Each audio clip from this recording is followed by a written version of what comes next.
colaborador desse projeto Consciência Espírita. E esse projeto Consciência Espírita tem essas atividades de palestras sobre o Evangelho, que é a Bíblia na visão espírita, o Evangelho na visão espírita. É ler o Evangelho, é ler a Bíblia com o olhar do Espiritismo, com todas as características novas dessa nova revelação que o Espiritismo trouxe. Esse projeto está sendo executado, está sendo bem aceito, e ele tem algumas coisas, tem um tripé, por exemplo, que a gente não abre mão, porque é característica do Evangelho. É universal, porque ele serve a todos, sem distinção, todos. Ele é atemporal, não tem um tempo, não tem um local, não tem uma hora, ele serve em todos os tempos. E ele é, ao mesmo tempo, mudança moral para as pessoas. Ele tem essa característica moral. O Evangelho é transformador. O Evangelho modifica as pessoas. Não dá para eu pensar, refletir sobre uma passagem do Evangelho e não trazer essa passagem para a minha vida, para o meu dia a dia. O que isso acrescenta em minha vida? O que isso modifica em mim? Que entendimento novo isso traz para mim? Nessa perspectiva, o estudo do Evangelho é um mergulho. É um mergulho em conceitos novos. É um mergulho na compreensão de uma divindade que a gente não alcança. É uma tentativa de aumentar a compreensão do próprio Cristo, que a gente também não tem a dimensão total do Cristo. Mas é a nossa tentativa. É a nossa busca. É cada um tentando mergulhar em si mesmo, buscando no Evangelho encontrar respostas e orientações para a própria vida. Como nós já estivemos aqui, eu não vou fazer a primeira parte do projeto que nós já fizemos, que é quando a gente falava do enfoque moral, que esse estudo, que o Espiritismo dá ao estudo do Evangelho, e vou direto para um versículo, que é esse versículo, Lucas 17:20 e 17:21. A nossa conversa vai ser em cima desse versículo, que é a construção do reino de Deus. Onde é que está esse reino de Deus? O versículo é esse. Interrogado pelos fariseus sobre quando vem o reino de Deus, em resposta disse-lhes: o reino de Deus não vem de modo visível, nem dirão, vede aqui ou vede ali, pois o reino de Deus está dentro de vós. Palavras do Cristo. Então a gente já vê que nós procuramos o reino de Deus no passado em alguns lugares específicos. Eu já procurei o reino de Deus em igrejas, eu já procurei o reino de Deus em lugares específicos. E ele está dentro de mim. É uma construção. É sobre essa construção que a gente vai conversar. De que maneira eu estou tentando construir esse reino de Deus dentro de mim? Quais os elementos que eu coloco em minha vida para a construção desse reino de Deus? É no coração? É no sentimento? O Cristo, o reino de Deus no coração dos homens. Onde é que estava esse coração dos homens quando não estava no reino de Deus?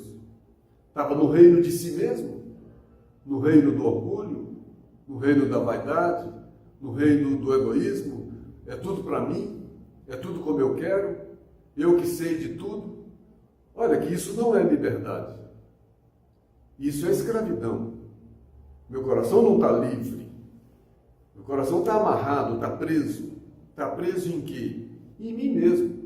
Nas minhas vontades, nos meus desejos. Eu ainda não me libertei. É preciso que a gente comece a se libertar de nós mesmos, do nosso passado, da nossa história, das nossas imperfeições, de tudo aquilo que me prende, de tudo aquilo que me escraviza, porque aí eu vou limpando esse coração. essa casa, esse reino interior. Eu vou limpando, eu vou fazendo essa faxina e ao mesmo tempo eu começo a construir algo novo. Esse algo novo é um sentimento novo. É uma modificação interna e interior. Eu modifico meu ódio, eu modifico meu ressentimento, eu modifico meus sentimentos. Eu me modifico, eu me transformo, eu me liberto. Esse livro, Reino Divino, esse texto, Reino Divino, que é do livro Viajou, ele já começa, do Emmanuel, ele começa: reconhecemos que o reino celeste se encontra em estado potencial no íntimo de todas as criaturas. Então ele está em estado potencial. É possível ser construído em cada um. O Cristo falava: nenhuma ovelha da casa do Pai vai se perder. Por quê? Porque todos têm esse reino em potencial. Não tem aquele mal completamente mal. Não tem o errado completamente errado. Tem as pessoas que estão ainda sem conhecer as verdades eternas. E por isso cometem erros. E todos nós cometemos. Uns cometem mais, uns cometem menos. E a construção do reino de Deus é começar a limpar os nossos corações desses erros.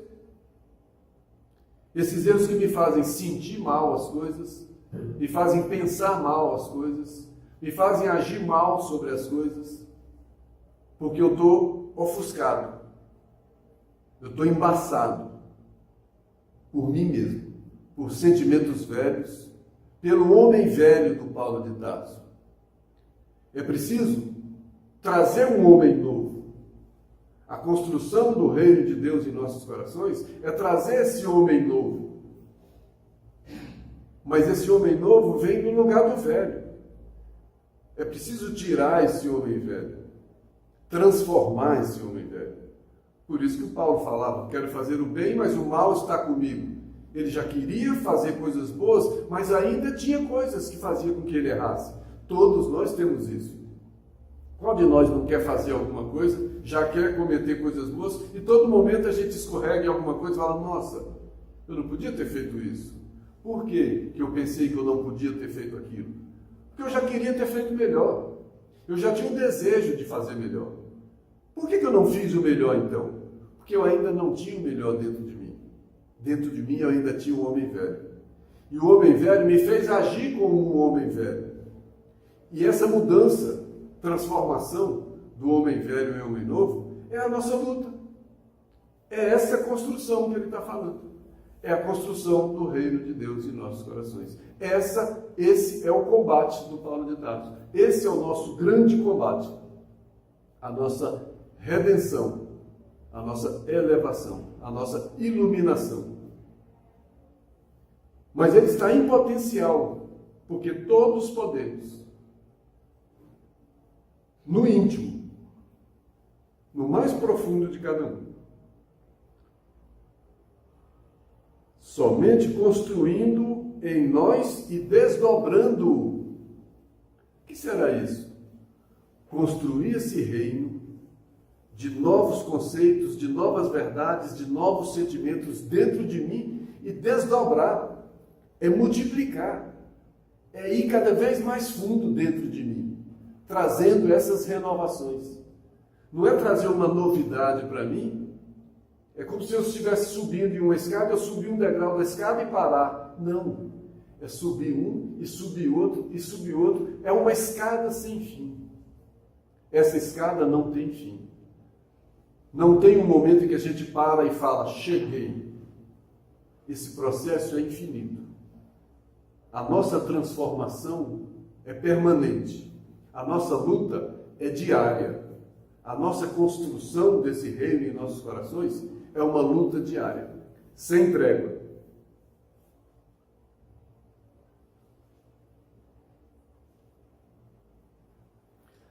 Aqui nesse texto, o Emmanuel fala das práticas religiosas.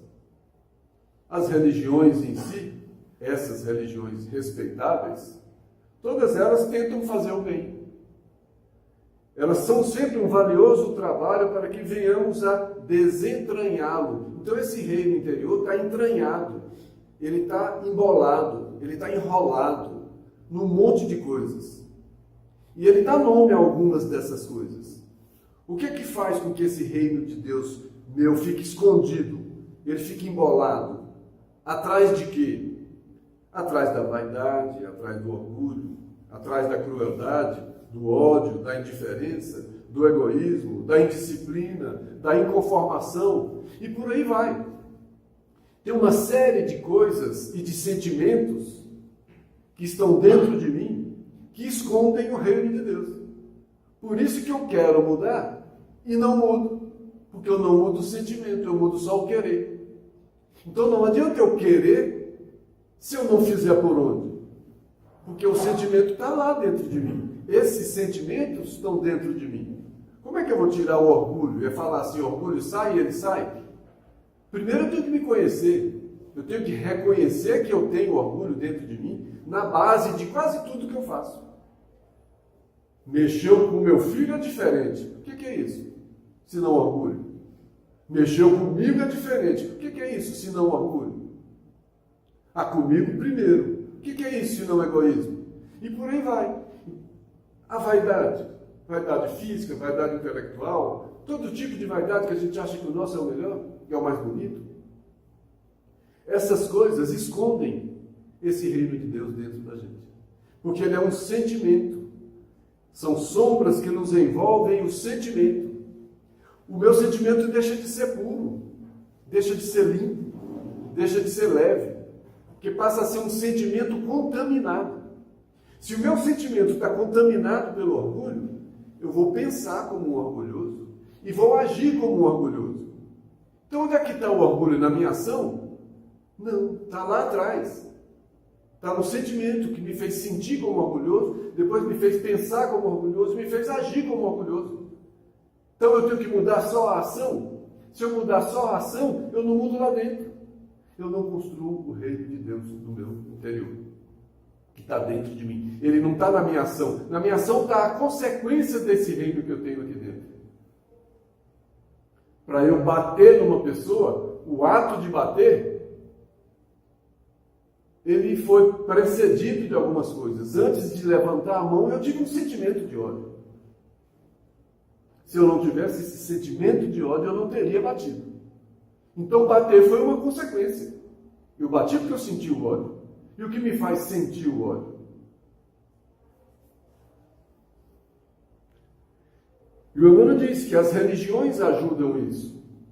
Mas transformar isso é religiosidade. Eu posso ter religiosidade onde eu estiver, inclusive fora das religiões. Porque a religiosidade são princípios morais que eu trago comigo, o que eu adquiro, o que eu conquisto. E tem gente que pode estar dentro de uma religião e não ter esses princípios, porque não consegue modificar o sentimento, porque não consegue modificar o coração. Então as pessoas que têm muito isso, esses sentimentos que escondem o reino de Deus, é importante que eles vão para uma igreja, qualquer delas, que possa fazer bem para ele. Mas mais importante que qualquer igreja, que é humana, que é uma instituição humana, é a religiosidade, que é o sentimento que ele começa a carregar dentro dele. E transformar esse sentimento é a nossa grande luta. Todo dia que eu ainda estiver sentindo muita raiva, essa raiva está dentro de mim. Muito ciúme, esse ciúme está dentro de mim. Esse ressentimento está dentro de mim. Esse egoísmo está dentro de mim. Se tudo isso está dentro de mim, e são sentimentos negativos, contrários ao reino de Deus, como é que eu posso estar construindo o reino de Deus? É incompatível. Eu preciso resolver uma coisa e ir construindo a outra. Por isso, na revista Reformador, tem esse outro texto. A maioria que eu trago aqui é o Emmanuel. Melhoremos o mundo em derredor de nós mesmos, aperfeiçoando a nós mesmos. Tem gente que quer mudar o mundo e esquece de si. A gente colabora com a mudança do mundo modificando a nós mesmos. Tem gente que se acha perfeito e quer mudar o mundo. Todo mundo que pensa diferente dele, ele briga. O que é isso, senão orgulho? Quem me falou que eu estou certo em tudo? Por que eu tenho que brigar com todo mundo que pensa diferente de mim? Onde é que eu estou com essa razão toda? Claro que eu não estou. E mesmo se eu tivesse com a razão, por que eu tenho que brigar se alguém pensa diferente de mim? Então, para melhorar o mundo, a mudança é individual. São as pessoas que se melhoram. E as pessoas se melhorando, o mundo melhora por consequência. Então, a melhora do mundo é consequência da melhoria das pessoas. Então, tem que mudar quem? Tem que mudar as pessoas.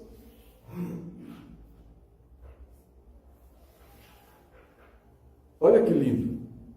Capacita-te, é o mesmo que dizer, compreenda que depois das tarefas executadas no plano físico, quando terminar a nossa vidinha do dia a dia aí, quando a gente desencarnar, possuirás tão somente a extensão e a quantidade de céu que houveres edificado dentro de ti. O que é meu depois dessa existência minha? Só aquilo que eu acrescentei em mim mesmo. Não o que eu trouxe já era. Se eu não acrescentei nada em mim, nesse coração, eu vivi perdendo tempo. Porque o que eu vou ter? O que eu vou possuir? A extensão e a quantidade de céu. A extensão é o quê? É o que eu consegui a mais do que quando eu cheguei. Então eu cheguei e eu já tinha uma quantidade de bem em mim. Aqui é um mundo de provas, expiações e provas, onde o mal predomina sobre o bem. Todos nós chegamos aqui com o mal dentro de nós, que somos nós mesmos no passado, e com o bem. E como é que a gente vai sair? Com a mesma quantidade de mal? Com a mesma quantidade de bem? Ou a gente vai conseguir a extensão e a quantidade de céu construída nesse coração? O que é isso? Aumentar esse céu no coração é diminuir o orgulho, é diminuir a vaidade, é diminuir o ódio, é diminuir o ressentimento. É a construção desse reino de Deus.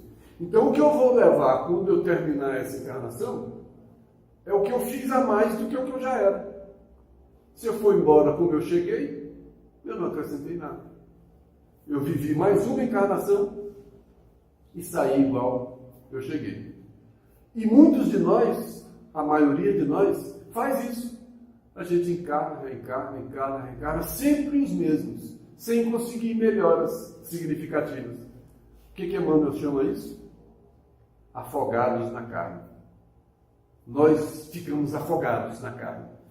A gente não consegue viver para o Espírito. A gente não consegue se libertar da carne e nos elevarmos. Porque a gente fica preso, chumbado, amarrado, afogado na carne. De encarnação em encarnação. A gente é só essa carne. Porque a gente não consegue a extensão desse bem no nosso coração. A gente não consegue a quantidade maior de céu nos nossos sentimentos. Porque a gente vive um inferno. Que inferno? O ódio é um inferno. Inferniza a minha vida. O orgulho me inferniza. O egoísmo me inferniza. Eu acho que tudo é para mim e eu vejo um monte de gente querendo o que é meu. Olha. O avarento vive um inferno. O ciumento vive um outro inferno. Como é que eu vou construir um céu dentro de mim? Diminuindo esses infernos. Que é uma grande luta.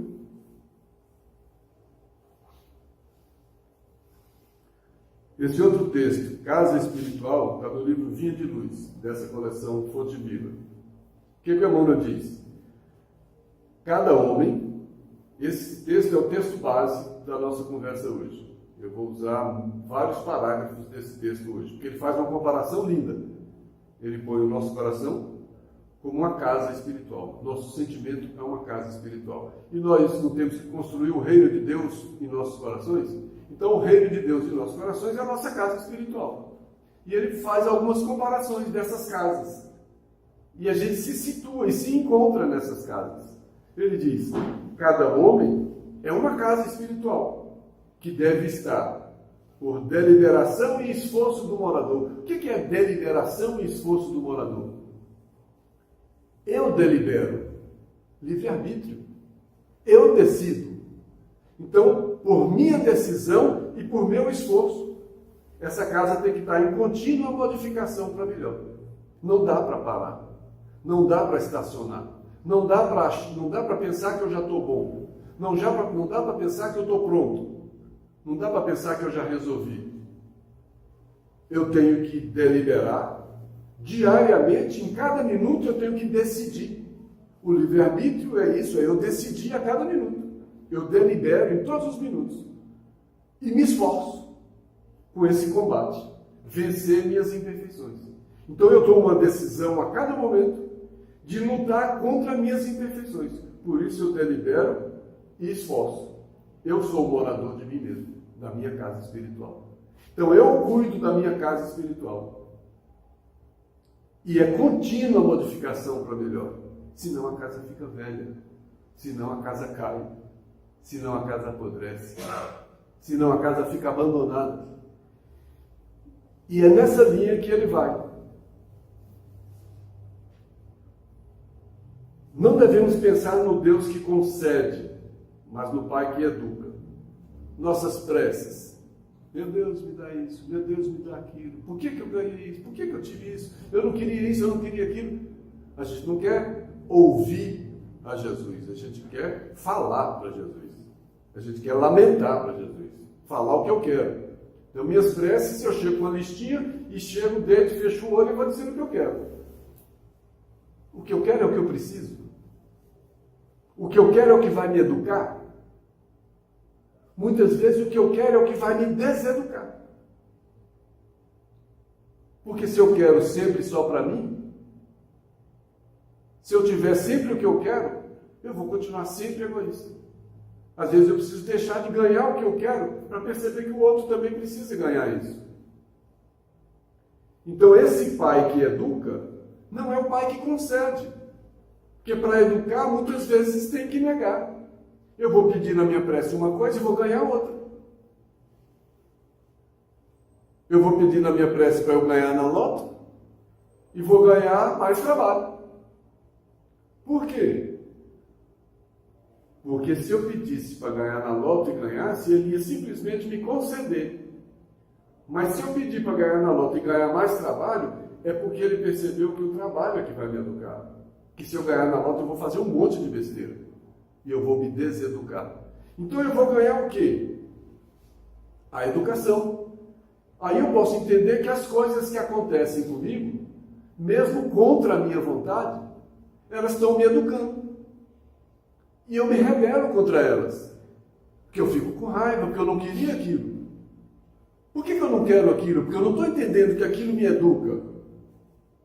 Aquilo não é minha vontade. Olha o orgulho aí. E como é que eu vou rezar um Pai Nosso e falo que seja feita a vossa vontade? Como é que eu falo que seja feita a vossa vontade e a toda hora eu só quero que seja feita a minha vontade? Eu quero que aconteça só o que eu quero. Ainda faço uma listinha para fazer uma prece. Então não é uma prece que eu estou fazendo. É uma relação de pedidos. Eu faço uma relação de pedidos para me conceder. E também não é o Deus que recompensa, mas o Deus que aperfeiçoa. Se eu preciso me modificar, eu tenho que me aperfeiçoar. Me aperfeiçoar por quê? Porque eu não sou perfeito. O que se aperfeiçoa? O que não é perfeito. Ou eu acho que eu sou perfeito? Se eu for perfeito, eu não preciso me aperfeiçoar. Mas pelo que disseram, a figura mais perfeita que já pisou por aqui foi o Cristo. E eu estou muito longe dele. Então, para eu chegar próximo da perfeição do Cristo, eu preciso me aperfeiçoar muito. E esse Deus, esse Pai, aperfeiçoa. Ele não recompensa.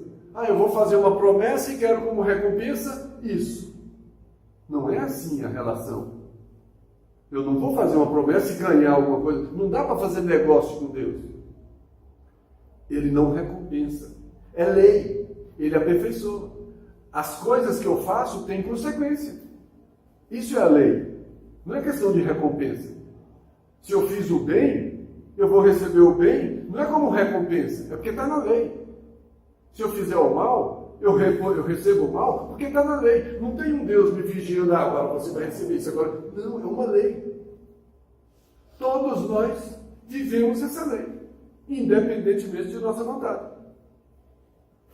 Daí se segue que a nossa batalha pela redenção tem que ser perseverante e sem tréguas. É a nossa grande luta.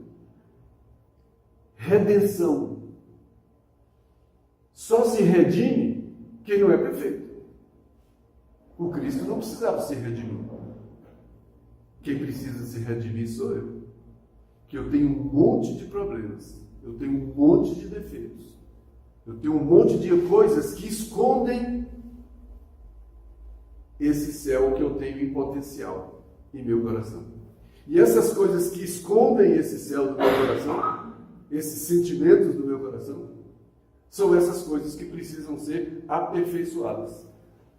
Com perseverança e sem tréguas. É luta mesmo. É insistindo e sem parar. E aí no texto Casa Espiritual, o Emmanuel volta para isso. Ele põe aqui, valendo-nos do símbolo. Que símbolo? Que nós somos uma casa espiritual. Então nesse momento a gente se imagina como uma casa espiritual. Eu sou uma casa espiritual. Aí ele começa a citar alguns tipos de casa. E eu me encontro em todas elas. Olha o que ele diz. Aproveitando o símbolo. Recordamos que existem casas ao abandono caminhando para a ruína. Quantas vezes eu sou essa casa ao abandono caminhando para a ruína? Quantas vezes eu me abandono? Cansei, deixa aí. Vou levando, deixa a vida me levar. Ainda canto, deixa a vida me levar, a vida leva eu. Eu me abandono. Eu deixo de lutar, eu deixo de querer, eu deixo de procurar aperfeiçoamento, eu me entrego, eu me abandono. Se eu me abandono como casa espiritual, o que acontece com essa casa espiritual? Caminha para a ruína. Que ruína? Para a ruína espiritual. Porque eu me abandono, eu deixo de me cultivar, eu deixo de me trabalhar, eu deixo de lutar, eu deixo de querer, eu deixo de insistir, eu deixo de fazer a limpeza dentro de mim. E eu vou caminhando para a ruína. E nós conhecemos casas em ruína. E nós conhecemos pessoas em ruína, que são casas espirituais em ruína. Tem outras, sufocadas pela era entrelaçada. Olha que figura bonita que ele usou. Aquela planta que vai entrelaçando e vai sufocando. Sufoca por quê? Porque lá no fundo eu queria ser diferente. Mas não consigo, porque eu sou sufocado por essas coisas do dia a dia que me sufocam. Esses pequenos ciúmes, essas pequenas vaidades, essas pequenas coisas que vão me sufocando e eu não tenho força para lutar. Aí eu abandono a casa. Porque esse mato, essa era, vai tomando conta da casa. Eu não dou conta de limpar.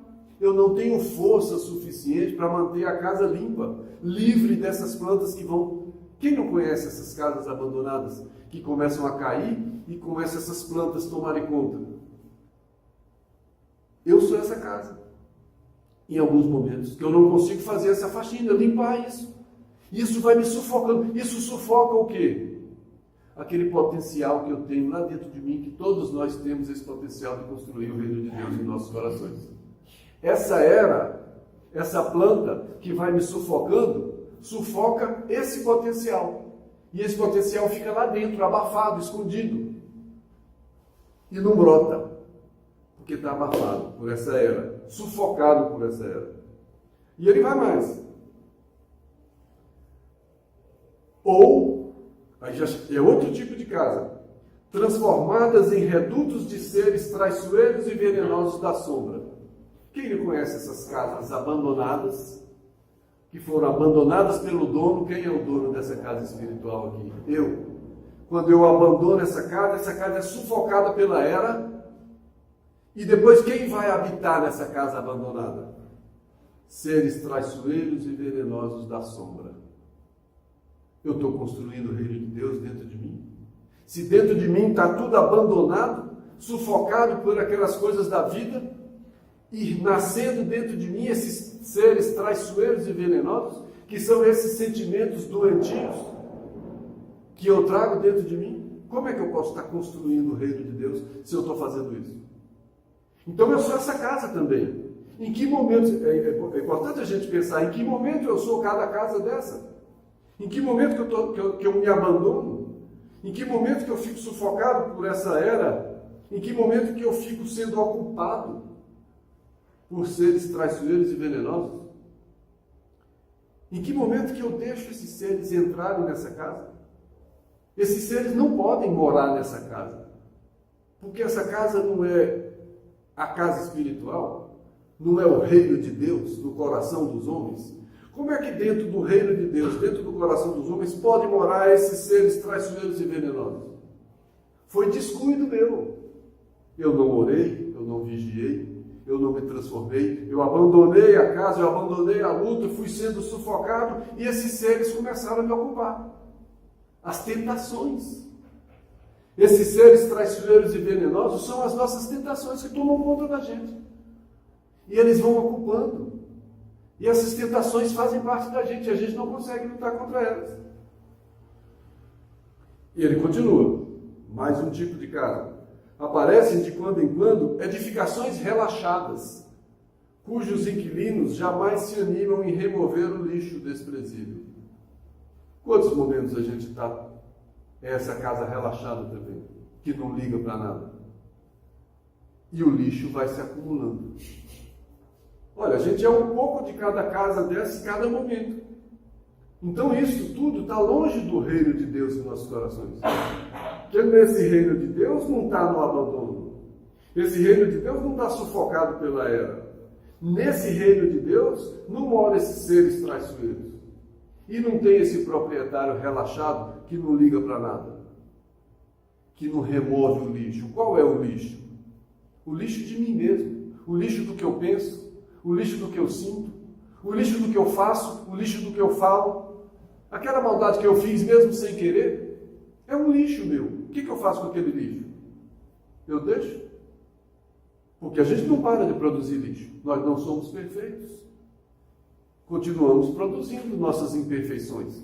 E as nossas imperfeições são o nosso lixo.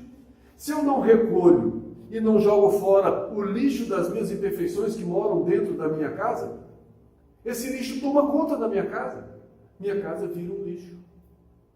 Olha só, minha casa pode estar abandonada, pode estar sufocada por plantas que eu não limpei, pode estar cheio de bicho, traiçoeiro, venenoso, pode estar cheio de lixo.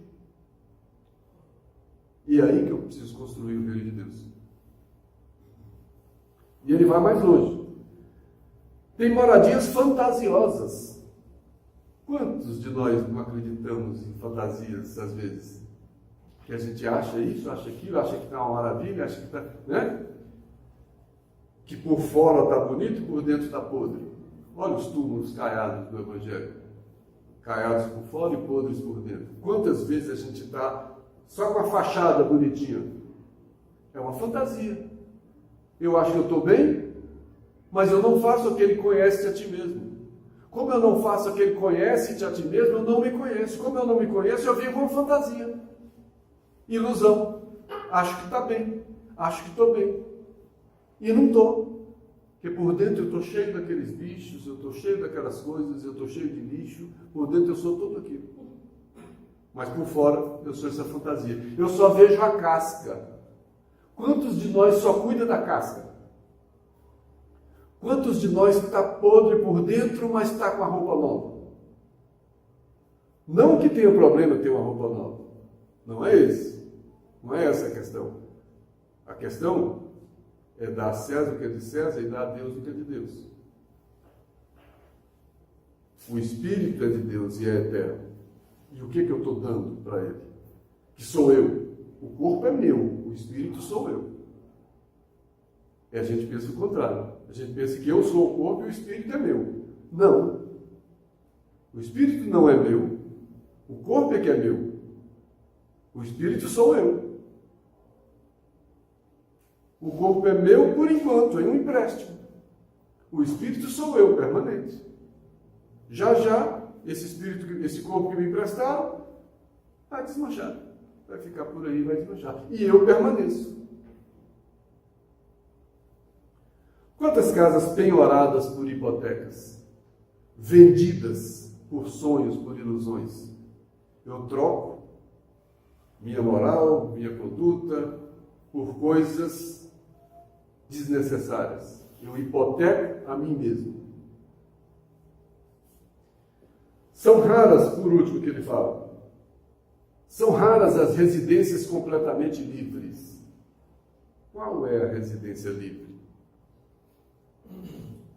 Livre de todas as coisas que me escravizam. O Emmanuel fala, tem um versículo do Pedro, tudo que me vence, me escraviza. Eu sou escravo daquilo que me vence.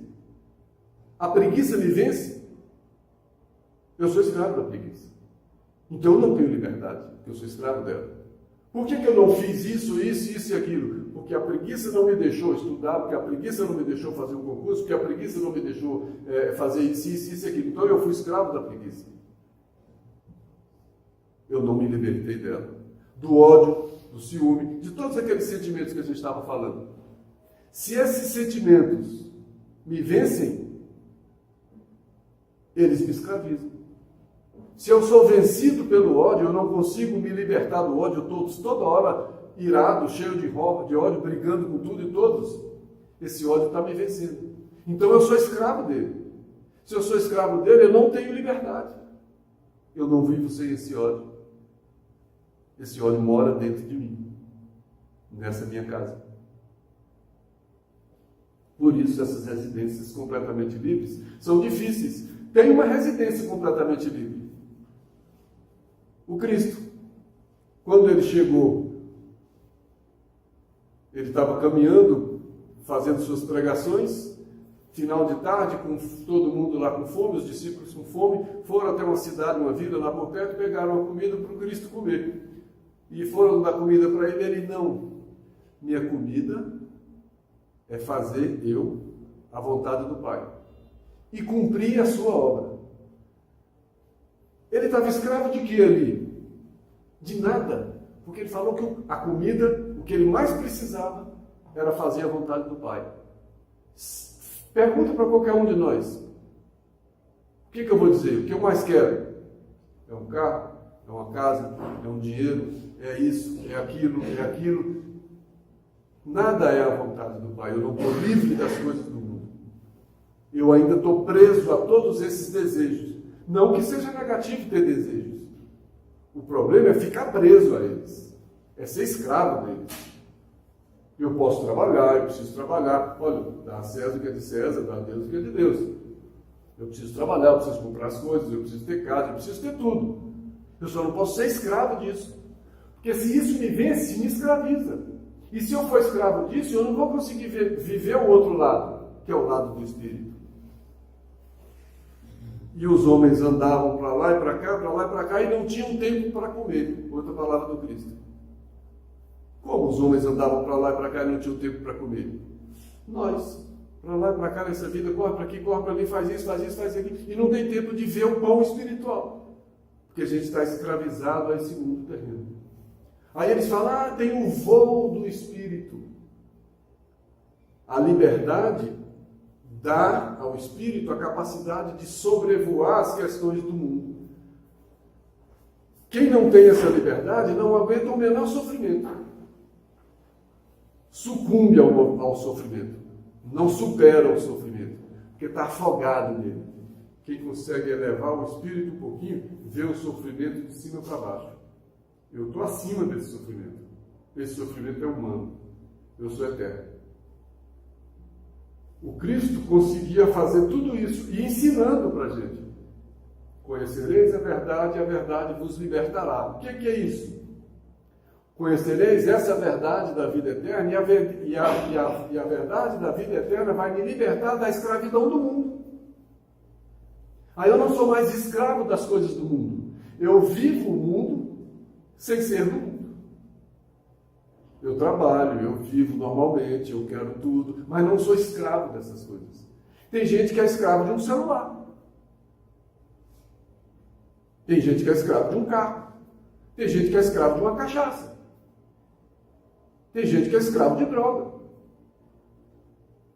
Tem gente que é escravo da vaidade. Nós somos esses escravos. Cada um é escravo de um monte de coisas. Por isso não somos libertos. Por isso, o caminho da construção do reino de Deus no nosso coração é libertação. Porque vai nos libertando dessas coisas. Eu preciso me libertar dessas coisas que me escravizam. E eu preciso crescer espiritualmente para olhar para as coisas do mundo, a importância que elas têm, dar a César o que é de César, dar a Deus o que é de Deus. Mas sabendo que eu tenho coisas maiores para fazer.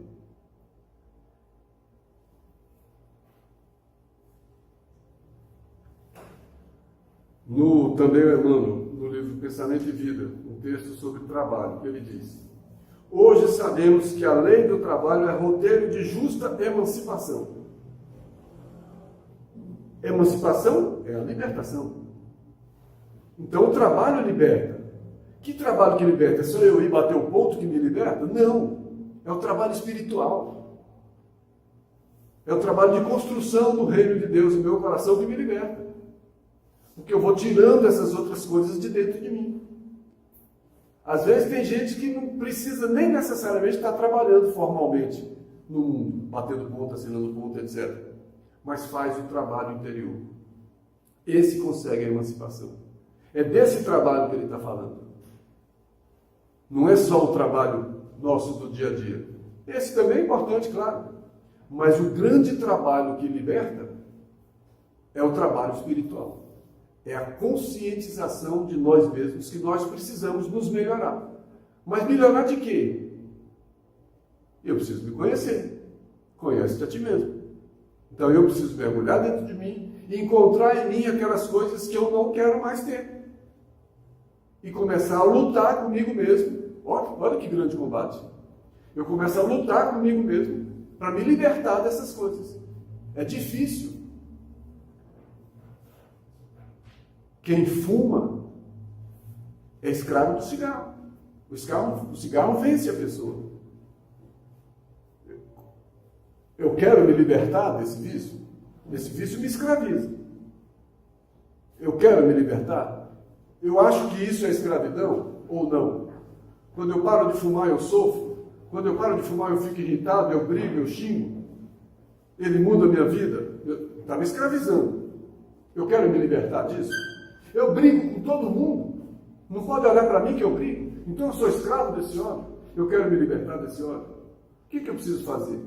Eu falo da vida de todo mundo. Eu quero me libertar disso, isso me escraviza. Todo mundo que entra já começa a falar. E fala mal de todo mundo. Eu quero me libertar disso. Primeiro eu tenho que me reconhecer assim. E depois que eu me reconhecer, eu tenho que lutar para me libertar disso. Então, o que me escraviza? E do que eu quero me libertar primeiro? Porque, na verdade, para a construção do reino de Deus em nossos corações, nós vamos ter que nos libertar de tudo que nos escraviza. Aí ele continua aqui, olha. Fugir dessa luta pela liberdade nossa, da nossa casa espiritual, é nos situarmos à margem do caminho. Quem era o Cristo? Caminho, verdade e vida. Ele ensinou esse caminho. Quando eu desisto da luta, eu saio da estrada, do caminho, da verdade e da vida. Eu vou sentar à margem da estrada. E o carro da evolução marcha e segue, inflexível. A vida passa, as pessoas vão. E eu fico à margem desse caminho da verdade e da vida. Eu não evoluí. Eu parei no tempo. E no final da vida eu choro. Eu não acrescentei nada ao que eu era quando cheguei.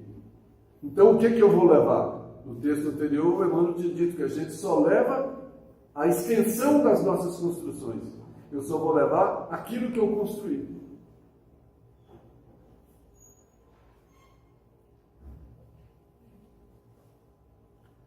Olha o que ele diz aqui, ó. A lição de Jesus não deve ser tomada apenas como carícia embaladora, e sim como material de construção e reconstrução. Então, Cristo não é só consolo, não é só carícia embaladora. Ele é também material de construção e reconstrução. Eu preciso me inspirar nesse conhecimento, nessa inspiração, nesse caminho de verdade e vida, para me construir e para me reconstruir. Aí eu estou construindo e reconstruindo o meu futuro, me modificando, me transformando. No livro Missionários da Luz, eu estou vendo o tempo, a gente já está quase encerrando. No livro Missionários da Luz, olha uma passagem que fala mais ou menos isso. Olha.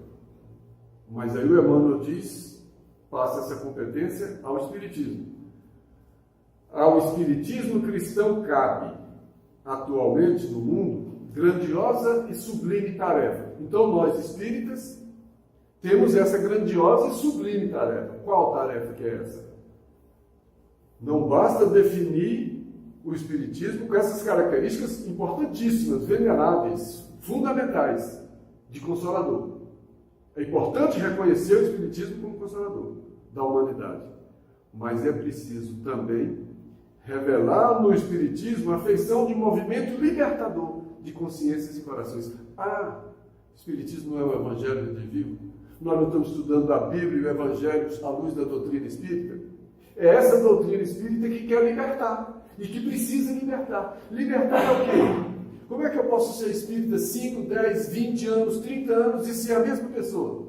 Eu não fui espírita. Eu não me transformei. Eu não me libertei. Eu estou com a consciência presa, amarrada, com o coração preso, amarrado aos mesmos sentimentos. É preciso libertar. Muitas vezes é imprescindível que os alicerces de nosso santuário interior sejam abalados e renovados. Onde é que estão meus alicerces da minha casa espiritual? É a base de tudo que eu fiz. E se na base de tudo que eu fiz tem raiva, tem ódio, tem todos esses sentimentos que eu não preciso, para eu me mexer, para eu me modificar, o que eu vou ter que fazer? Mexer na base desse edifício. Eu vou ter que ter esse santuário, esse alicerce sacudido. E às vezes eu penso que a casa caiu de vez. Mas não é não, porque eu tenho que me transformar de lá no fundo de mim mesmo. É do alicerce. Não é só mexer numa telinha ali em cima, mexer numa coisinha ali. Não é no brinquinho, não. É mexer na base, no alicerce. Eu tenho que mexer em mim no mais profundo.